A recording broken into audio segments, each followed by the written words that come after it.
Hello नमस्कार दोस्तों, कैसे हैं आप सभी लोग। आशा करता हूँ आप सभी लोग अच्छे होंगे और आप लोगों की पढ़ाई अच्छी चल रही होगी। आशा ही कर सकता हूँ।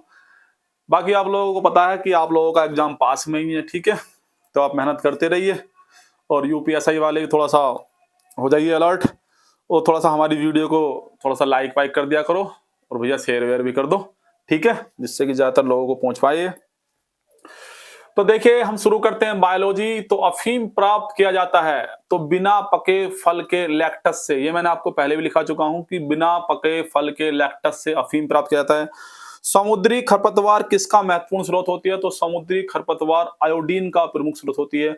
सबसे छोटा जीव जो स्वयं विकास एवं प्रजनन करने में समर्थ है तो भैया कौन सा है? माइकोप्लाज्मा। अच्छा, ये पहला वाला ऊपर वाला पेज आ गया इसका। मैं ये तो कह रहा था, ये तो मैंने पढ़ा रखा है पहले, ठीक है। आगे देखते हैं। नाभिक के अलावा कोशिका के माइटोकॉन्ड्रिया तथा नाभिक के अलावा कोशिका के माइटोकॉन्ड्रिया तथा डैश नामक कोशिका अंग में डीएनए पाया जाता है तो हरित लवक पाया जाता है, ठीक है। हरित लवक में और माइटोकॉन्ड्रिया में भैया डीएनए पाया जाता है, अपना अलग डीएनए। तो डीएनए की खोज किसने की थी? फ्रेडरिक मिशनर ने खोज की थी। और इसकी डबल हेक्सल संरचना किसने दी थी? वॉटसन एंड क्रीक ने दी थी। ये आप लोगों को मालूम होगा, देखो लिख भी रहा है। डीएनए का डबल हेलिक्स मॉडल किसने दिया था भाई? तो जेम्स वॉटसन और फ्रांसीसी क्रीक ने दिया था। श्वास की क्रिया प्रत्येक जीवित कोशिका के किस अंग में उत्पन्न होती है? तो श्वास की प्रक्रिया जीवित कोशिका के किस अंग में संपन्न होती है? तो द्रव्य एवं माइटोकॉन्ड्रिया में। कोशिका द्रव्य और माइटोकॉन्ड्रिया में श्वास की प्रतिक्रिया होती है।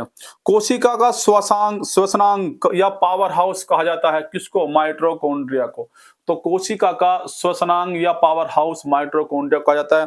प्लाज्मा झिल्ली या कोशिका झिल्ली एक अर्धपारगम्य प्लाज्मा झिल्ली या कोशिका झिल्ली एक अर्धपारगम्य सजीव झिल्ली है जिसकी बाहरी एवं भीतरी परतों का निर्माण डैश द्वारा तथा मध्य वाली परत का निर्माण डैश या डैश द्वारा होता है। तो प्रोटीन तो प्लाज्मा झिल्ली या कोशिका झिल्ली एक अर्ध का पारगम्य झिल्ली है जिसका बाहरी भित्ति का निर्माण परतों का निर्माण बाहरी का होता है प्रोटीन से, ठीक है। और क्या कर रहा है ये? मध्य वाली परत का निर्माण लिपिड या वसा से होता है। तो प्रोटीन लिपिड या वसा के द्वारा होता है। दोस्तों कुछ फैक्ट हैं। पादप कोशिका में कोशिका भित्ति तथा हरित लवक पाया जाता है जबकि जंतु कोशिका में इसका अभाव होता है। तो जो पादप जो पेड़ पौधों की कोशिकाएं होती है उसमें कोशिका भित्ति और हरित लवक होता है जबकि जंतु कोशिका में इसका अभाव मतलब ये नहीं होता है, कमी पाई जाती है। कोशिका में प्रोटीन संश्लेषण में डैश की भूमिका सर्वाधिक महत्वपूर्ण है। तो कोशिका में प्रोटीन संश्लेषण में किसकी भूमिका सर्वाधिक है? राइबोसोम की। किसकी? राइबोसोम की। हमारे शरीर का लगभग कितना भाग जल से बना होता है? तो हमारे शरीर का लगभग कितना भाग जल से बना होता है? 2/3 भाग जल से बना होता है। कोशिका द्रव, ऊतक द्रव, रुधिर प्लाज्मा, मूत्र, स्वदेश आदि का आधारभूत तरल डैश ही होता है। क्या होता है दोस्त? जल, पानी, ठीक है, जल ही होता है। शल्य क्रिया में ऑर्थोप्लास्टी के अंतर्गत कूल्हे के जोड़ का प्रतिस्थापन और ऑर्थोराइटिस या अन्य कारणों से निष्क्रिय हो चुके जोड़ों का प्रतिस्थापन या पुनर्संयोजन किया जा सकता है। तो कूलों को दोबारा जोड़ना, घोंटे जैसे कि आपके घोंटे की बुढ़ापे में नहीं या आपको चोट लगे, जाम हो गए हो, ये बहुत दर्द की दिक्कत चल रही है सभी लोगों में, तो उनका घोंटों का या किसी का जो दोबारा उनको पुनर्स्थापित करना है तो उसे कहते हैं ऑर्थोप्लास्टी, ठीक है। शल्य क्रिया में ऑर्थोप्लास्टी के अंदर कूलों और जोड़ का प्रतिस्थापन करा जाता है, ठीक है दोस्तों। कशेरुक रज्जु स्पाइनल कोड में 31 जोड़ी नसें निकलती हैं। तो पूछ लेता है कि जो स्पाइनल कोड होता है कशेरुक रज्जु हिंदी में बोलते हैं, तो उसमें कितनी नसें निकलती हैं? तो 31 जोड़ी मतलब 62। अगर टोटल पूछा कुल कितनी नसें निकलती हैं तो 62 और नहीं तो 31 जोड़ी, जिन्हें रीढ़ की डैश कहते हैं। तो क्या कहते हैं उनको? रीढ़ की सुषुम्नीय अर्थात स्पाइनल तंत्रिका, तो स्पाइनल नर्वस, ठीक है, आपने सुना भी होगा स्पाइनल नर्वस सिस्टम, ठीक है दोस्तों। शरीर में स्थित कपाली अर्थात क्रेनियल तंत्रिकाएं मस्तिष्क से जुड़ी होती हैं जिनकी संख्या होती है 12। तो कितनी होती है दोस्तों? 12। एक स्वस्थ मनुष्य एक दिन में लगभग पेशाब करता है, तो कितना पेशाब करता है? 1.5 लीटर, 1.5 लीटर। मूत्र एक हल्का अम्लीय है जिसका पीएच मान 6, तो पूछ लेता है कि पेशाब का पीएच मान कितना है दोस्तों? 6.0 या 6। तथा 95% जल की मात्रा होती है। इसका पीला रंग जो होता है यूरोक्रोम, किसके कारण होता है? यूरोक्रोम के फलस्वरूप होता है, जो कि हीमोग्लोबिन के विखंडन से बनता है। नाखून जो होते हैं दोस्तों हमारे बाह्य कंकाल के अंतर्गत आते हैं, और जो कि बने होते हैं किससे? कैरोटीन, कैरोटीन्स या कीरेटीन्स से बने होते हैं। आप लोगों ने सुना होगा कीरेटीन्स या कैरोटीन। मनुष्य के जीवन काल में कितने दांत 2 बार विकसित होते हैं? तो 20 दांत 2 बार विकसित होते हैं दोस्तों, ठीक है। मनुष्य के स्थायी चौड़क एक दंते होते हैं, तो 20 दांत तो दोबारा आते हैं, और स्थायी कितने होते हैं? तो 12 स्थायी दांत होते हैं। हमारे मुंह में आदर्श रूप से कितने प्रकार के दांत पाए जाते हैं? 4 प्रकार के दांत पाए जाते हैं दोस्तों। कृंतक, रदनक, प्रच्वर्णक और चर्वणक, ठीक है। इंसीजर, आपने इंग्लिश में ज्यादातर पढ़ा होगा इनको, इंसीजर, कैनाइन, प्रीमोलर और मोलर, ठीक है। मोलर, प्रीमोलर, इंसीजर और कैनाइन, ठीक है। तो ये होते हैं भैया हमारे 4 तरह के दांत। हमारे शरीर का सबसे दृढ़ भाग होता है दंत वल्क, जो दांत के ऊपर की जो परत होती है उसे कहते हैं दंत वल्क, इनामेल, इंग्लिश में कहते हैं उसको इनामेल। तो सबसे कठोर भाग होता है, दृढ़। यह कोशिका कैल्शियम फास्फेट, किससे बने? तो कैल्शियम फास्फेट और कैल्शियम कार्बोनेट का बना होता है। शरीर की प्रतिवर्ती क्रियाएं, जो शरीर की प्रतिवर्ती क्रियाओं, रिफ्लेक्स एक्शंस का नियंत्रण किसके द्वारा होता है? कशेरुक रज्जु। किसके द्वारा होता है दोस्तों?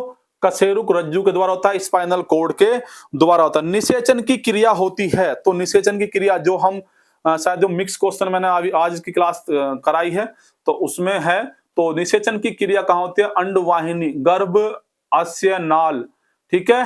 फॉलोपियन ट्यूब कहते हैं, क्या कहते हैं इसको? ओविडक्ट, ओविडक्ट या फॉलोपियन ट्यूब बोलते हैं। मादा जनन पथ में पहुंचने के पश्चात शुक्राणु की निषेचन क्षमता सामान्यतः सुरक्षित रहता है। तो मादा जनन अंग में पहुंचने के बाद जो शुक्राणु का जो जीवन काल होता है 48 घंटे तक रह सकता है भैया, सुरक्षित रह सकता है 48 घंटे तक। मनुष्य में जन्म का समय, मनुष्य में जन्म का समय निषेचन के बाद आदर्श रूप से होता है तो 266 दिन में होता है भाई, निषेचन का, निषेचन के बाद आदर्श रूप, ठीक है, जन्म का समय तो 38 सप्ताह या 266 दिन। एक स्वास्थ्य व्यक्ति के हृदय की धड़कन 1 मिनट में लगभग 72 से 75 बार धड़कती है। तो एक स्वास्थ्य व्यक्ति की हृदय की धड़कन तो 1 मिनट में कितना धड़कती है? 72 से 75 बार। वृद्धों में यह कम, जबकि बच्चों में यह ज्यादा होती है। तो बच्चों में ज्यादा धड़कता है तेज, क्योंकि बच्चों का विकास होता रहता है, ठीक है। तो हमारा हृदय प्रति मिनट रुधिर पंप करता है, तो प्रति मिनट 1 मिनट में हमारा दिल, हमारा हृदय तो 5 से 6 लीटर भाई पंप करता है खून को।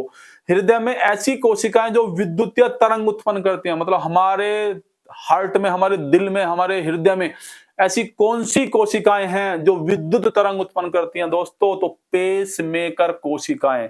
कौन सी होती है भैया? पेस मेकर कोशिकाएं। हृदय स्पंदन इन्हीं विद्युत तरंगों के द्वारा निष्पादित होता है। जो हृदय का धड़कना मतलब पंपिंग करना भी जो होता है वो किस कारण होता है? ये पेस मेकर के कारण ही होता है। वयस्क मानव में होती हैं अस्थियां कितनी? 206, बचपन से पढ़ते आ रहे हैं। मनुष्य की आंख में प्रकाश तरंगे स्नायु उद्वेगों में परिवर्तित होती हैं, तो अक्षपट, रेटिना पर, अक्षपट कहते हैं हिंदी में भाई, ध्यान रखना। रेटिना क्या कहते हैं? अक्षपट। कभी वहां पर अक्षपट लिखा जाए और आप समझो ही ना। नेत्रदान में दाता की आंखों के जिस हिस्से को प्रत्यारोपित किया जाता है, मतलब अगर आपने अपनी आंखों को दान कर दिया, जैसे मैं हूं, मैं अपनी आंखों को दान कर दूं कि मरने के बाद मेरी आंखें किसी काम आ जाएं, तो मेरा वो आंख का कौन सा भाग लेके जाएंगे? तो कोर्निया। कौन सा भाग दोस्तों? कोर्निया। किसी वस्तु का प्रतिबिंब मनुष्य की आंख में कहां बनता है दोस्तों? रेटिना पर बनता है, अक्षदत्व बनता है। अभी हम पूछ ऊपर था दोस्तों, यानी कौन सा लवण मानव हड्डियों में सर्वाधिक मात्रा में पाया जाता है? तो कैल्शियम फास्फेट।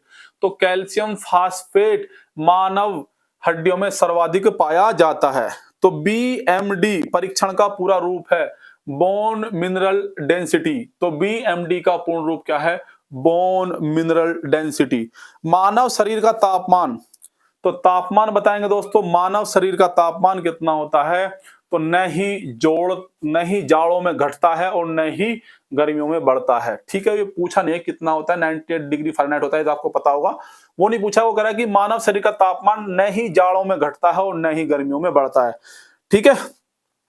ये तो हो गया। मानव शरीर की सबसे छोटी हड्डी कौन सी है? स्टेपिज होती है दोस्तों, कान में पाई जाती है स्टेपिज हड्डी। कौन सी हड्डी? कान में पाई जाती है स्टेपिज हड्डी, ये ध्यान रखना, सबसे छोटी। और मानव शरीर की सबसे बड़ी हड्डी कौन सी होती है? फीमर होती है। तो मानव शरीर की सबसे बड़ी हड्डी कौन सी होती है दोस्तों? फीमर। और कहाँ पाई जाती है? जांग में पाई जाती है। ठीक है दोस्तों, आज के लिए इतना ही बायोलॉजी में। Thank you, tata, bye bye, कल मिलते हैं।